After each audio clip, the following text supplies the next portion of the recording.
for this webinar, we have an upcoming book here written by Jason Barney. So he is going to give us some more information on his book, teach us more about Charlotte Mason here.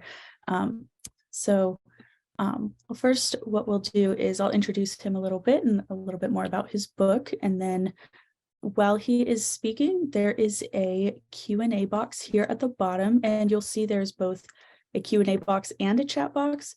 Please, if you're able, use the Q&A box, but we'll still see if you use the chat as well.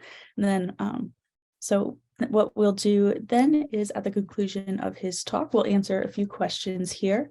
And if you're able, when you are giving your question, just in case we don't get to it, feel free to include your email address and we can get back to you later with some more answers. Or if it's something that we can send you an answer real quick here, we'll go ahead and do that too. But if you don't think we'll be able to get to it, just feel free to include your email and we can reach out to you afterwards. And then just as another reminder, there will be a recording at the end as well. So we will have that posted to the website on Tuesday. So I'll go ahead and show you a link for that as well towards the end.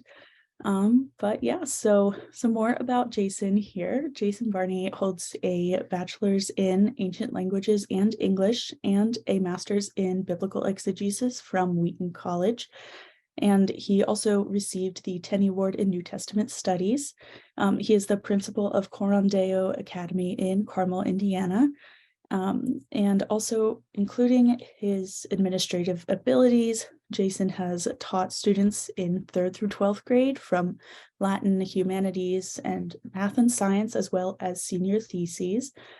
He blogs and podcasts regularly at educationalrenaissance.com to promote a rebirth of ancient wisdom for the modern era. So that is some more about Jason, and I will hand it on over to you to let us know some more about Charlotte Mason and your upcoming book.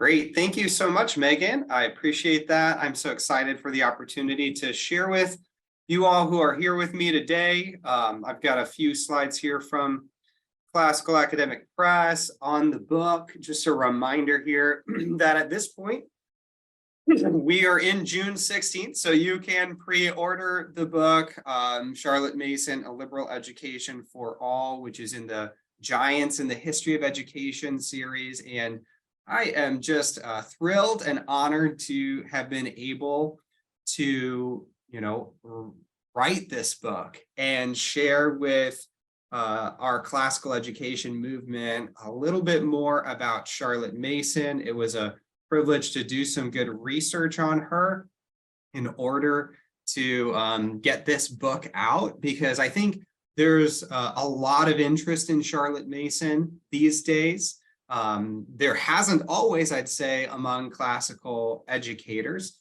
but I think that she's a really important figure in the history of education, that she fits best and is best understood as part of the classical liberal arts tradition of great educators. And I'll give you some of why I think so in this talk here, where I'll share some big picture ideas about Charlotte Mason, a little bit of her biography, and kind of focus our talk towards the movement that she inspired and the methods she adopted, as a way of just giving you a little taste of that book, Charlotte Mason, A Liberal Education for All. There's so much more in there that I won't be able to get into, so I really would encourage you to pick that up. Like all the Giants in the History of Education series, it's going to be short, but I've tried to jam pack it with some important biography. And so the first kind of section of the book is really taking you through an up-to-date, researched biography of Charlotte Mason. That's one of the things that I think is missing for a lot of people who are interested in Charlotte Mason, is that we often have trouble understanding her in her own terms, in light of her own life and her thought and her influences. And so I did some real work to kind of get you there. And then I also introduced the real big ideas of her thought, her principles and methods, and see how they relate to some other things going on in our classical Christian education renewal movement. A little bit about me to start and my journey with Mason.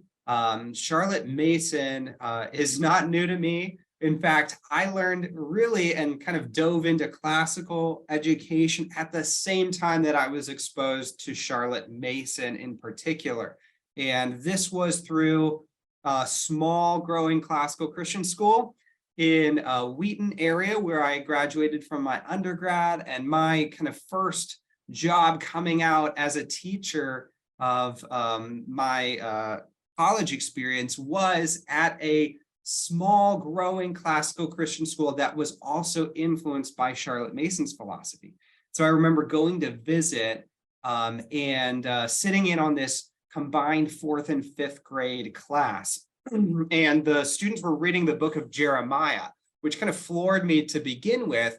But then what really kind of took my breath away as as I was observing was to see these 4th and 5th graders listening closely and attentively to that text as the teacher read out this kind of stunning prophetic oracle from Jeremiah. And then hearing a 5th grade boy get called on at random to begin telling back or narrating from the book of Jeremiah. And I remember distinctly thinking to myself, here I am, an ancient languages major, English literature major, studying the Bible. And I don't think that I could have told back from the book of Jeremiah that passage nearly as well as that boy did. And narration, you may or may not know, is one of the key tools or methods that Charlotte Mason adopted. And so I remember being trained as a teacher that following summer in Charlotte Mason's methods, starting to grapple with classical Christian education texts myself and the movement as a whole, and trying to piece together Charlotte Mason on the one hand and her philosophy. I remember reading through her 6 volumes and really trying to figure things out my first few years of teaching. Again, at the same time as I'm reading other great classical education, modern classics like Norms and Nobility, or some of the founding movement works by Dorothy Sayers, and then C.S. Lewis and Doug Wilson and all the other things, right? And so I'm trying to piece this together. And I think for a lot of people who have now come to know Charlotte Mason, there's a little bit of a disconnect in their minds between Charlotte Mason on the one hand and some of our other classical education methods and ideas, say from Dorothy Sayers, on the other hand. And so part of the question is, can these be synthesized? And that was what I was thinking through and struggling with in my early educational leadership experiences. And so that's kind of what launched me into some of the questions that I had that I've tried to solve through writing this book. And you'll see I've subtitled the book A Liberal Education for All.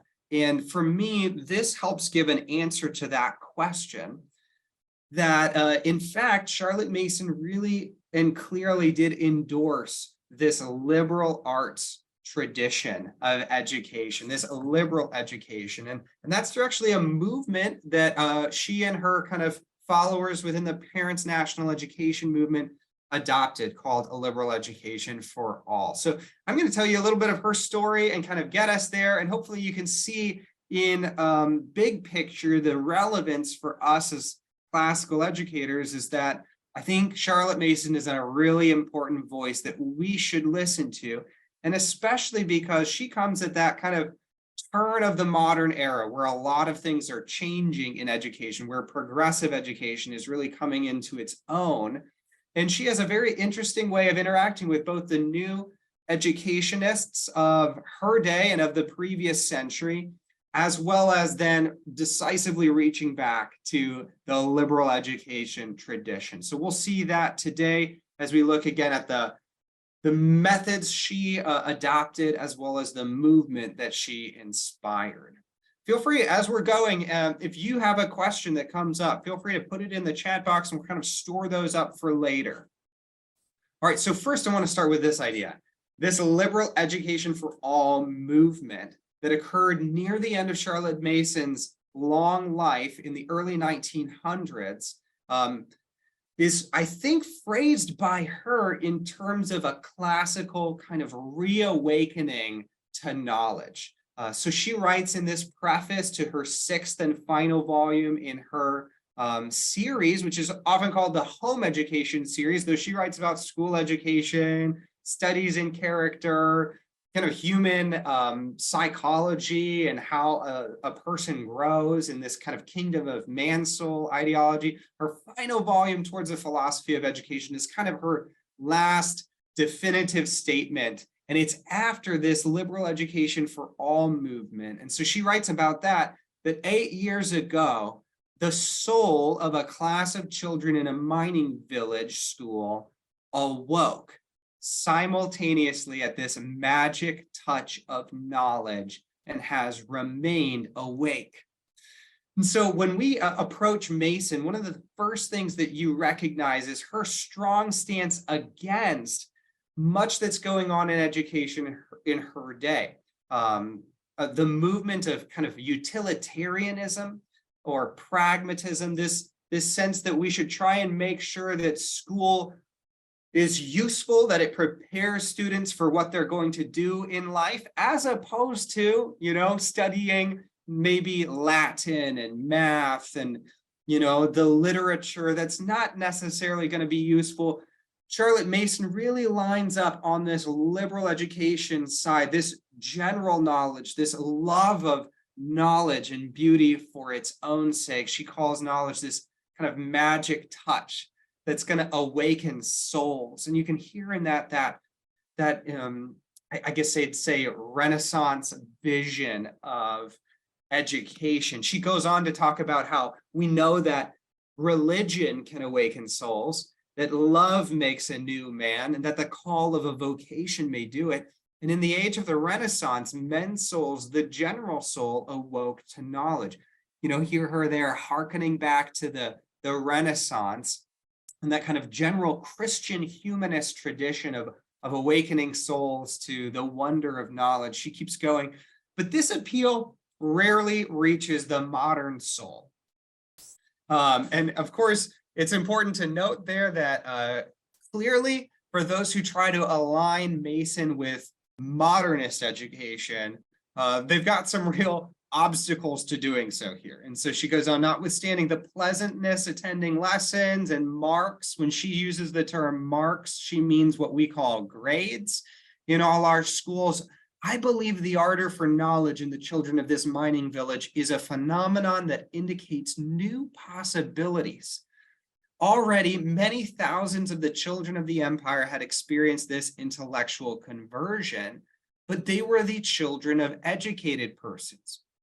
What she's talking about right there is the fact that thousands of children had been enrolled in these correspondence courses with the Parents National Education Union that she helped found, and that she ran this kind of process for and developed this kind of curriculum where students would follow through reading these books, narrate from them, write their examinations at the end of the term that would be sent into her in her kind of house of education where she was training teachers and governesses, and she would correct those exams herself. And so she had seen this growth and intellectual conversion in students for many years, but here at the end of her life, she sees it happening in mining villages too, and in what we would call public schools that were adopting her methods. She goes on to say, to find that the children of a mining population were equally responsive seemed to open a new hope for the world. It may be that the souls of all children are waiting for the call of knowledge to awaken them to delightful living. I love this connection that Mason makes here between delightful living on the one hand and a soul awakened to knowledge on the other. It's really that life of intellectual enjoyment that for her has a positive moral and spiritual effect on kids. And that's what we really want for them. We don't want them just focused on marks or grades, jumping through the hoops of education, but actually having this holistic intellectual revival. And notice that it's for all children in a unique way, coming into the modern era with schooling, compulsory schooling. There was this new possibility that everyone could have what Charlotte Mason would call a liberal education. And that's what she's advocating for. So what she's doing really is applying this great tradition of liberal education, the best of it, and trying to see how that would work for all children throughout the world, not just the children of nobles, as had been the case in the Middle Ages and ancient world. So we've got kind of a new classical education occurring in Mason. Well, with that kind of inspiring introduction to Mason and what she cared about and what really was that capstone experience for her of how her methods had actually created this intellectual conversion, this renaissance, this transformation in children themselves, to engage them in a delight and love of learning and knowledge. That kind of introduces us to her as a person. And I really want to kind of, again, walk through for just a little bit, giving you a taste of both her life and her life as it kind of culminated in leading this movement called the Parents National Education Union and its broader effects in that liberal education for all movement first. So I want to give you a little bit of a background of her story as a person. And then we're going to kind of unpack the methods she adopted. When you think about Charlotte Mason, what she believed about education in the late Victorian period, early Edwardian period in England, what did that look like for her? What did she think education should be done like? And so we're going to kind of unpack those two. Again, there's so much more that I would love to talk about here that's in my book, but hopefully this gives you a little taste of some new explorations to go forward here. All right, so first, let's think about the movement that Charlotte Mason inspired. And again, we'll look at that, kind of seeing where it comes from in Charlotte Mason's own life here as a person. And when we think about Mason's life, we really have two major sources at this point, which is really not that much. So the low level of kind of resources, academically speaking, on Charlotte Mason's life is just something that we're still grappling with as we've had this revival of interest in Charlotte Mason's philosophy that I think we can trace back at least to Susan Schaeffer Macaulay's book For the Children's Sake. Susan Schaeffer Macaulay was Francis Schaeffer's daughter, and she wrote that book that kind of inspired a lot of the Charlotte Mason homeschooling movement that's gone on for a good 30 years or so now, maybe more. And then, you know, we've kind of seen this revival of interest in Mason in schools that are modeled along Mason's educational philosophy since her own day. But when we look at her life, again, we really have only two resources. One is on the right here, and that's a book called The Story of Charlotte Mason, written by Essex Cholmondeley. And she had actually gone through some of Mason's House of Education and been trained in the later years of Mason's life as a teacher or governess. And she kind of inherited from Elsie Kitching, who was kind of Charlotte Mason's right-hand woman, who also had been trained by her, but did a whole bunch of work. And Elsie Kitching actually left the biography of Mason after Mason's death unfinished at her own death some years later. And part of why she did that was probably because she didn't know or wanted to help, you know, protect some of the secrets of Mason's early heritage. And Essex Cholmondeley, as far as we can tell, may have made up some of the early stories of Charlotte Mason's childhood too. Charlotte Mason was a beloved figure and had come to be incredibly revered. And she had a little bit of a halo effect around her life because, you know, in actual fact, she had been born out of wedlock to a Quaker gentleman in his later years.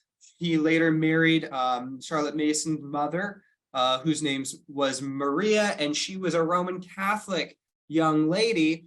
And so, you know, Mason grew up, you know, kind of separated from her heritage in some different ways. And both of them then died early in Charlotte Mason's kind of early teen years.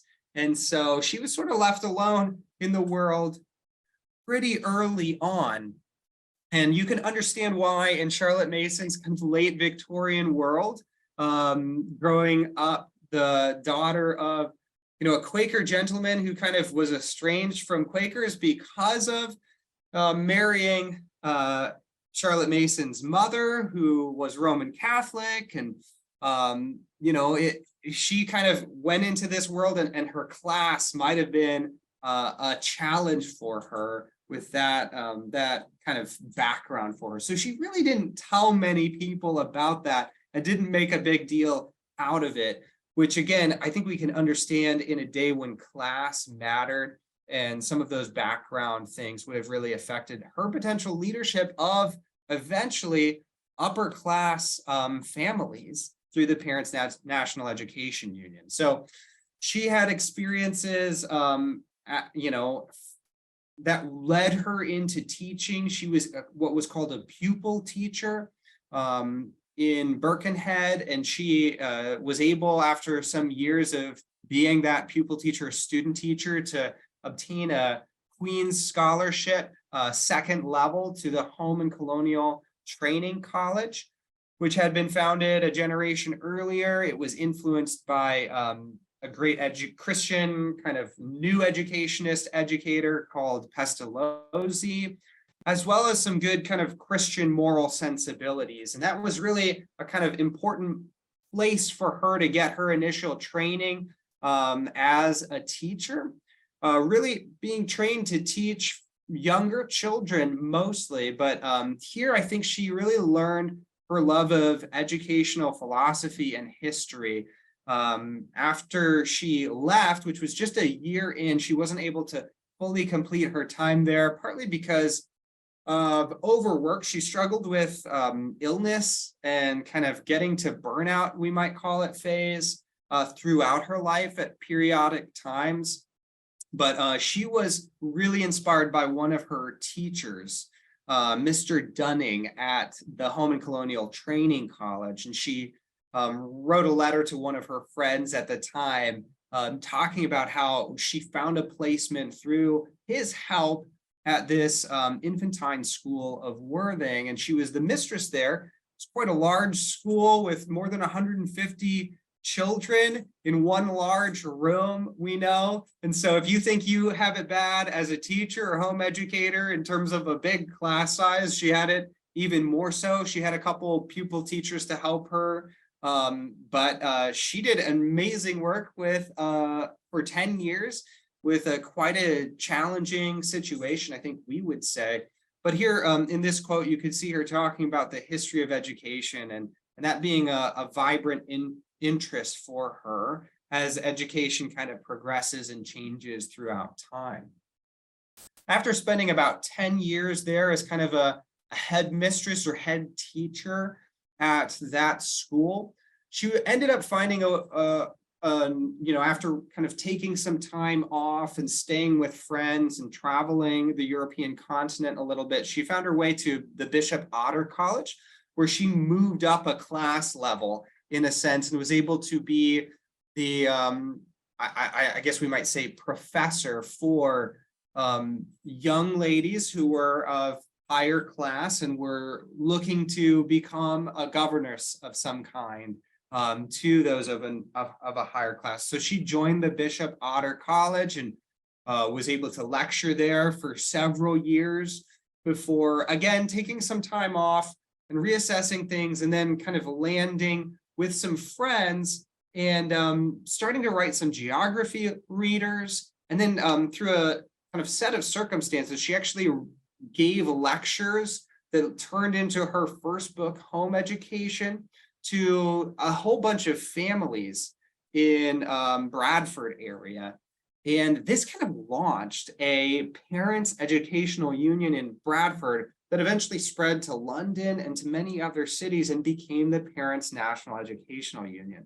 And so as we remember Charlotte Mason, she, even though not being married or having children of her own, she became this mentor figure in a way to parents. She really took on this sense of parents being the primary educators of their children and needing some helpful instruction in how to do education well. There's this great quote, I think right here, where she talks about parents who must do this vital part of the world's work that's bringing up the next generation. But she says they compare at a disadvantage with all other skilled workers, whether of hand or brain. There's a literature of its own for almost every craft and profession. While you may count on the fingers of one hand the scientific works on early training that are plain and practical enough to be of use to parents. So first and foremost, Charlotte Mason's movement, the movement that she inspired was actually a movement of parents, not of school teachers simply. And it was because of a need that she saw for parents to understand how to educate their children well, how to help train their children in habits, to understand what they need from a physiological standpoint. Charlotte Mason was drawing from some of the new social science subjects like psychology or scientific subjects like physiology, and she's trying to bring those insights along with this tradition of educational thought to parents and equip parents. And so in that way, the Parents National Education Union was formed. She started a publication that she edited for all of her life called the Parents Review that came out regularly. At first, she had to really raise money in order to fund it, but eventually, after 7 or so years, it became something that paid for itself because it was a subscription-based thing. And so way before the kind of modern movements of homeschooling, Charlotte Mason really had a heart for that, as well as for school education in general. One of the things that Charlotte Mason did after kind of establishing this Parents National Education Union was to set up a house of education where she would train future teachers and governesses. Because a lot of these parents were saying, where can we love what you're saying, Charlotte Mason, where can we get a governess for our children who will be able to train and raise our children in your methods? And so she began this process where she would have students, teachers to be, or governesses in training come and live with her. Sort of a life on life type of model where they would have a rigorous series of, teaching, training. They would actually use some of Charlotte Mason's own writings, but then they would also learn all these liberal education subjects. They would learn to paint. They would do nature walks with her. She would engage people in the local areas in Ambleside, where she kind of set up shop to teach them in many life-giving areas, both kind of practical home domestic things that they would have to do as governesses, but also just rich, they'd learn Latin and French and all the different subjects so that they could provide this rich liberal education to the children that would be under their care. And they would go through, I think, a 2-year process, and then they would also be doing their own student teaching at a local kind of practicing school in Fairfield. She would do criticism lessons where they would actually teach children, and she and other kind of teachers in training would be there and would then give very frank criticism to the teachers who were being trained at the House of Education. And so this was, again, another one of Charlotte Mason's life works where she had help and kind of went through a process of each year paying just what was needed in order to make do in this House of Education where she lived in the later years of her life. And then, as she began to age, getting the support that she needed from others like Elsie Kitching, who had gone through that and who actually took it over after her own death. I would be remiss to not tell you, I think one of the most interesting stories that you can read more about in the book is some of the drama that went on during Charlotte Mason's life in the Parents National Education Union. We think of these great thinkers and leaders as maybe having it all together and it all working out perfect.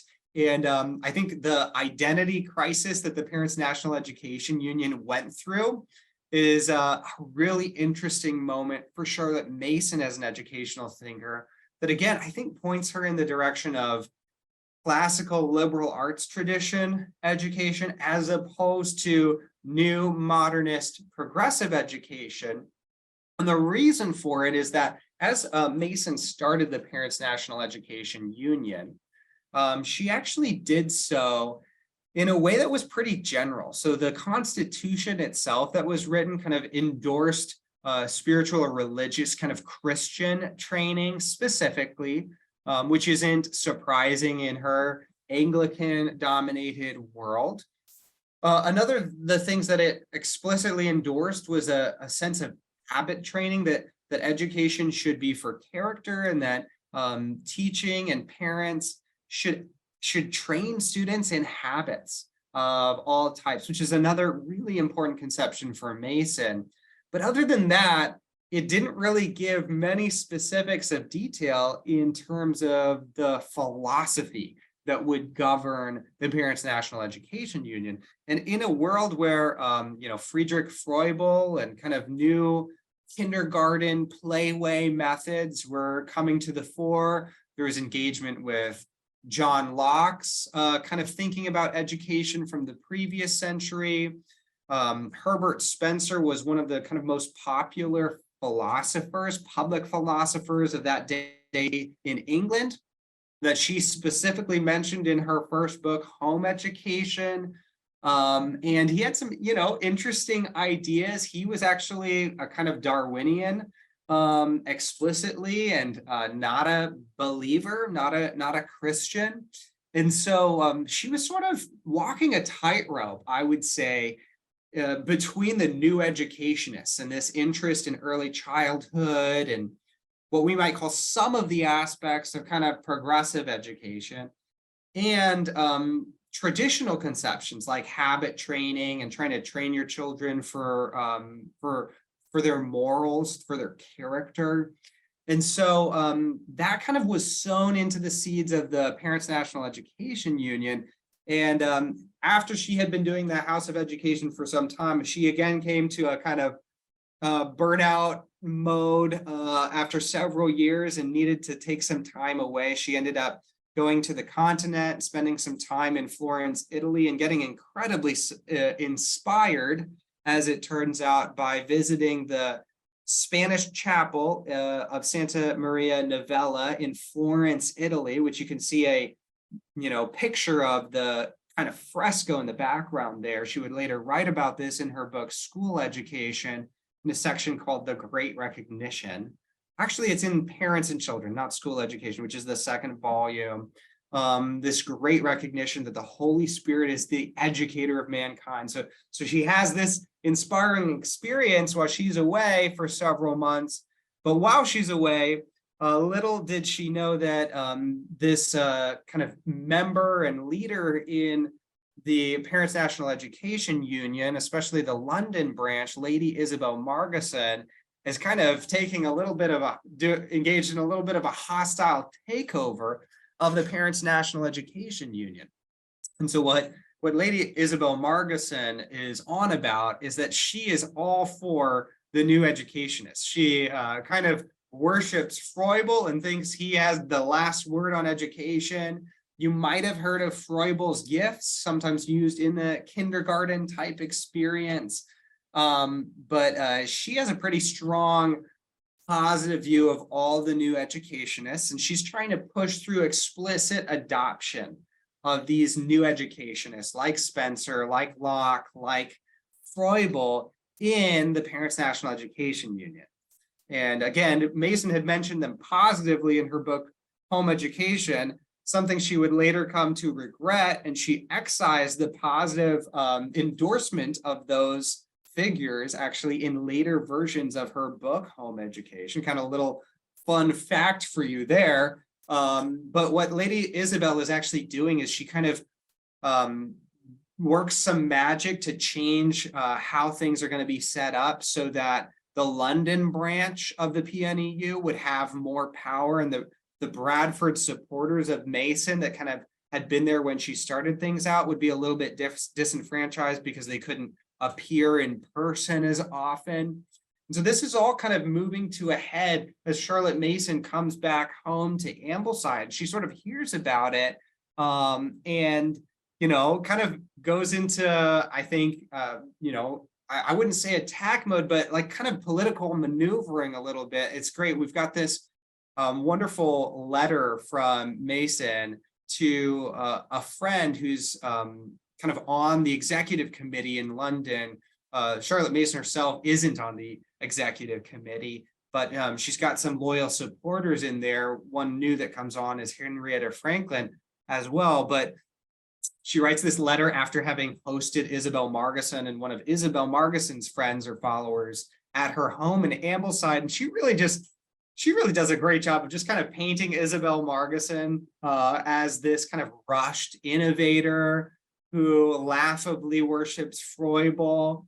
And, if you want to read some more about that, even before the book comes out, I'll send you to educationalrenaissance.com. I recently wrote an article on Charlotte Mason, the educational philosopher, where I kind of told that story a little bit. But I tell all this to kind of point out that Charlotte Mason comes into her own at this moment in two ways. One, she endorses this liberal education idea explicitly against the new educationists. And two, she also talks about basically how she herself, the PNEU, had originated their own educational philosophy. And for that, she's drawing from some of the modern research of her day, the kind of scientific breakthroughs, the idea of what we call today neuroplasticity, that the brain can change, that you can build a new habit, that you aren't stuck in your old ways, which would have been some kind of traditional, I hesitate to say conservative because it's not necessarily conservative in certain ways, but this idea that people were kind of stuck how they were born and that their upbringing left them stuck how they were. Instead, Charlotte Mason believes that there are great possibilities before children, and so she has those kind of new scientific breakthroughs that she's also drawing from what she calls the philosophers of all time.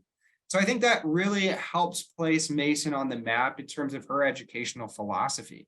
And so does this particular image that you see in front of you right now. This is, again, the fresco in the chapel of Santa Maria Novella in Florence. And at the top, above where we can see, is actually a picture of a dove descending. And then you can see here kind of in the middle, angels representing the 7 virtues, the 3 theological virtues at top: faith, hope, and love, and then the 4 cardinal virtues, justice, temperance, prudence, and courage. They're below them. And the idea is that the Holy Spirit inspires the virtues, right, in humankind. And then below that, you can see 10 of the great apostles and prophets. We've got Thomas Aquinas enthroned here at the center, which she doesn't mention in her book. But down below, what she really makes a big deal of, as she writes about it in her section on the Great Recognition, is you've got both the theological sciences represented by 7 figures and their kind of captain figures from history who helped invent those sciences. And then on the right, you have the 7 liberal arts. And so not only theological knowledge, but also liberal arts knowledge. Many of these people were pagans, are inspired by the Holy Spirit. And so the Holy Spirit, she says, is the great educator of mankind. And that Renaissance conception is something that she aligns herself with in a very special way. In fact, she had originally even almost wanted to call her house of education the house of the Holy Spirit, because she so believed that the Holy Spirit is present in the work of the enlightening of the mind to true ideas. And so that was an important thought for her. So I just highlight here this PNEU identity crisis, because I think it's a real line in the sand that Charlotte Mason draws between herself and what we might call modern education generally. Here's the the second house of education that she was able to move to later on after 1894 in the background here. That kind of brings us to the final stage of her life when that liberal education for all movement got really up and going through the agency of one head of a school, Mr. Household, who kind of heard about her methods, especially the teaching method of narration. And he became a believer, absolutely transformed in that kind of mining village area. Some other followers of Mason were able to carry on the work and make sure that students were reading from living books. And even though these students came from a background where they wouldn't have been exposed to rich literature and great classic art, they were following her methods of picture study and nature study, narrating from living books. And they were absolutely, transformed in their love of knowledge. And actually, there was a number of inspectors that came and were just astounded by the English of these students from what we would call, I suppose, an underprivileged background. You can see at the end of this quote here on this page, the school inspectors being converted to Mason's methods, saying, "And the English," after hearing in astonishment their long, graphic, dramatic narrations of what they had heard. Mason reflects on how, children are probably taught well enough in the general schooling methods, but this kind of casual interest that we have going on in our schools with the kind of oral lessons of teachers, where teachers talk at the students and they are roused by their marks, right? Their kids are trying to get their grades and do their assignments, and how that's actually just so different, just a category difference from what happens when you have students reading from these books themselves and then writing or speaking full narrations. If you haven't heard of narration before, narration is when a student tells back in long form detail from what they've heard. And so I'll tell you a little bit more about that later and give you some resources. But that is a good transition to us to the kind of final section where I'm going to talk through here just for a few minutes, some of the methods that Charlotte Mason adopted and her big picture ideas. In terms of principles for Charlotte Mason's thought, it really is pretty simple. She has two big principles, and that are the personhood of the child and education as what she calls the science of relations. So she thinks it's basically a first principle that children are persons created in the image of God. And so that means we should show them respect in how we educate them. And we can't just do anything that we might like to manipulate them. In fact, educators throughout time, Charlotte Mason says, have in a way, thought of them too much as if they were like clay to be molded. She uses this great image of like thinking of them like they're oysters to be poked and prodded at, when actually the soul of a child is a pearl of great price. And if we were to put up all the like nations and civilizations and cultures on one side of a scale and the soul of a single child on the other, the soul would outweigh the whole.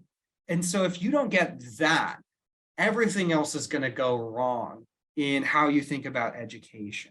And so she's all about this great reversal of attitude toward children, from really capturing this idea of children as persons. That second idea of education as the science of relations is kind of a tricky one. And I could refer you to many resources to kind of unpack that. It's a big idea for Mason that she kind of was really trying to articulate later on in her life. I've got a picture of my daughter here. This always kind of warms my heart and helps me think about the science of relations. What she's really saying here is that children come into the world with relations or relationships with all aspects of knowledge. We don't have to like make these relationships. We don't have to, we don't create them.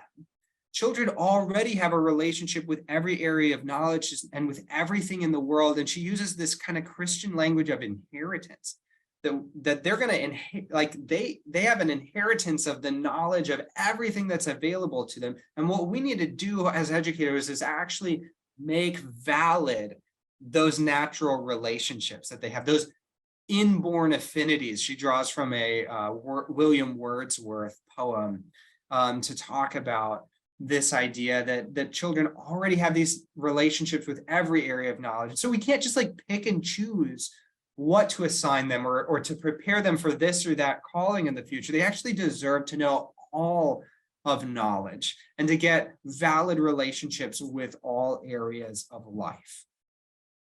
So with that in mind, then, because children are persons created in the image of God, there are 3 tools that we can use, or 3 instruments, she calls them, of education. And those are atmosphere, discipline, and life.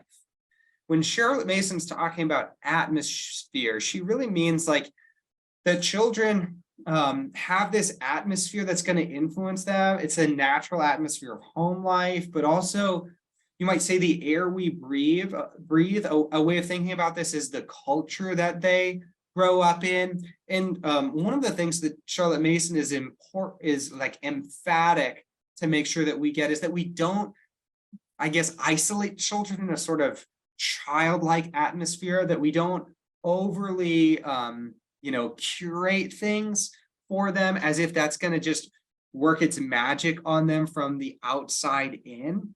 And so instead, she values the importance of adversity. Children need to face life as it is and not just get rose water and cotton wool protection, she says. And so I think that's an important thought for those who maybe don't know Charlotte Mason's thought generally. Sometimes we think of Charlotte Mason and think of just kids going outside picking daisies in the field. And for Mason, actually, no, it's like you should give children real life.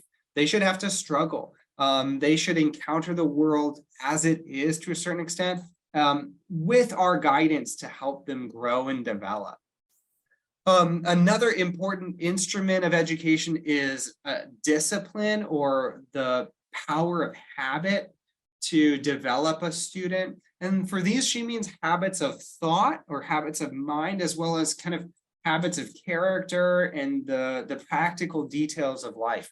A major tool in the educator's hands, the parents' hands, the teacher's hands, is this idea of training a student in a particular habit, helping lay down the rails, to use Charlotte Mason's metaphor, of the locomotive on which their life is going to run.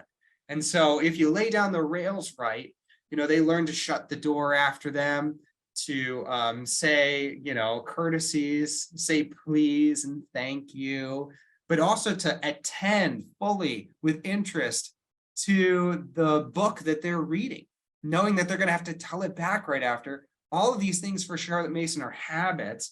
And if we as educators, I guess the best thing we can do for kids is help develop habits in them. That's the main work, you might almost say, in Charlotte Mason's mind of education, is really helping students develop the habits that are going to lead them through life. Of course, this kind of classical focus on virtues. Of course, a virtue is trained by habit. Aristotle says excellence comes by habit, talking about moral virtue in particular, and the importance of practice. That really is a traditional conception of education, again, that goes all the way back, and parents are involved, teachers are involved. So that idea of habit is really key. And of course, there's some modern kind of neuroscience and cognitive psychology and positive psychology that's giving us some great insights into how habits work in human beings as well, that I think Charlotte Mason would be reading if she were with us today. Well, the last tool or instrument I want to talk about is that of what she called life, or living ideas. For Charlotte Mason, she really believed that the mind was a spiritual organism that fed on ideas. And so our education should be focused on ideas, should be idea rich. The curriculum should be what she calls living books, not twaddle that speaks down to children, but things that are true, good, and beautiful, we would say. And that children should approach this curriculum, this sort of set of living books, through the practice of narration. Narration, I could tell you a ton more about, but I'll just go ahead and kind of refer you to a few resources of my own. The first is published through the Cersei Institute. If you haven't bought a classical guide to narration, this is a book that kind of lays out for school educators in particular how you would practice Charlotte Mason's teaching tool of narration. And it really is absolutely a game changer, I would say, for how education works. There's a lot of modern research that supports the fact that students really learn when they try to recall from memory, and that giving them an immediate test of recall is so crucial for signaling to the brain to store something in long-term memory. It also helps create the delight in stories that we want to see in our young children, and give students who are older an incredible ability to use their focus, use their attention to absorb new content in a meaningful way that ultimately provides for a long-term retention. Of course, you might ask to yourself, is narration classical? And I wrote another book to answer that question for myself, where I looked through the tradition of education and saw, is Charlotte Mason's practice, does it show up anywhere else? Was this something that Charlotte Mason made up, or is it in the classical tradition? And so I found a number of areas in the classical era, in the Middle Ages, the Renaissance, that some of which Charlotte Mason we know was reading, that talked about this long form telling back or writing out of something. And it really goes back to the rhetorical tradition where it has its roots. But I would just refer you to that if you're interested in narration more and want to kind of take even your practice of narration as an educator, whether you're a homeschool educator or whether you're at a school, a teacher or administrator. If you want to take that to the next level and kind of understand the history, along with some real practical applications, I would point you to this book, A Short History of Narration, which you can find through educationalrenaissance.com or buy through Amazon. Again, just to summarize the big picture of Charlotte Mason's principles and methods, there's this personhood of the child, education as the science of relations, 3 instruments. These are things you can do as an educator in order to help lift a child up above his nature and help him or her grow. And the practical day-to-day methods then for her are really at the center of her thought: narration, habit training, and using living books, as well as things like nature study and artist study and those other wonderful inspirational subjects as well. Well, that's all I have for you. Let me go ahead and hand it off to Megan. And again, if you have some questions, go ahead and start putting those in the chat box. Megan's going to highlight some things going on at Classical Academic Press and take some questions from you. Amazing. Thank you so much, Jason. I really appreciate your talk there. I'm sure everyone else out here is as well. Very thankful. So yes, so I can share my screen here if we're able, and I can give you some more information on some things going on here at CAP. Let's see here. Oh, there we go. Thank you very much. And I will go ahead and put this on here. So if you're able to see here, then we should be all good. Whoops. Sorry about that, guys. But yeah, so as you saw at the beginning as well, so Jason's book is up for pre-order. So if you go to classicalacademicpress.com/Charlotte-Mason, you'll see it there. I'll go ahead and reshare my screen there. Sorry about that, everybody.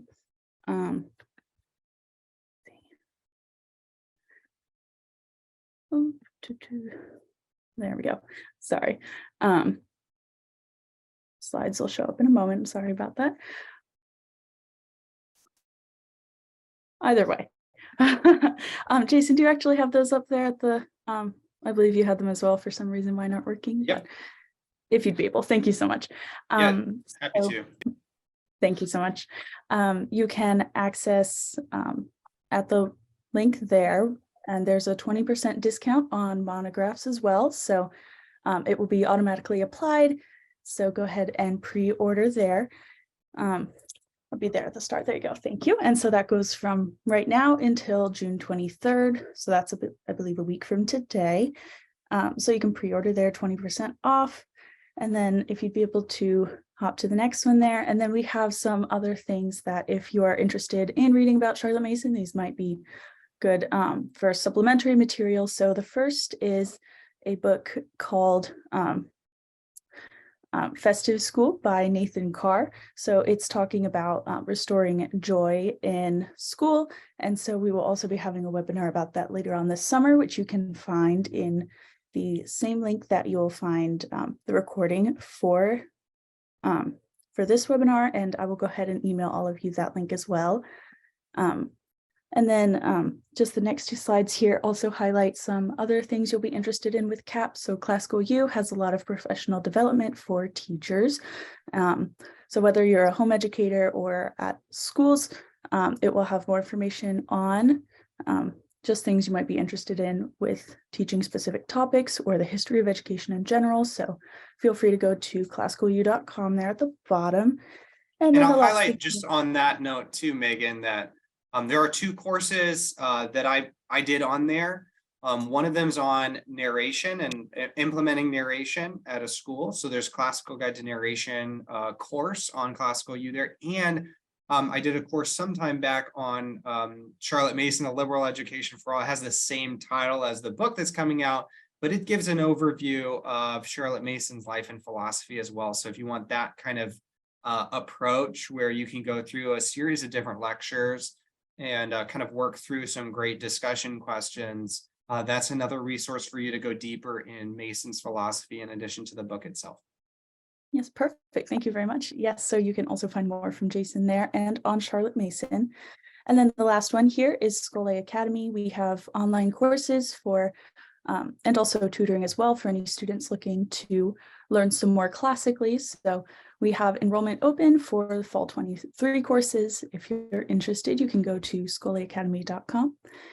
And so with that, just thank you again, Jason, for your talk. We really appreciate it. I'll be able to send a recording you guys' way on Tuesday, and it will also be at the site. Yeah, be sure to go ahead and check out his book there at that link. And it's been great seeing all of you. Thank you very much, Jason, again, and have a great day, everybody.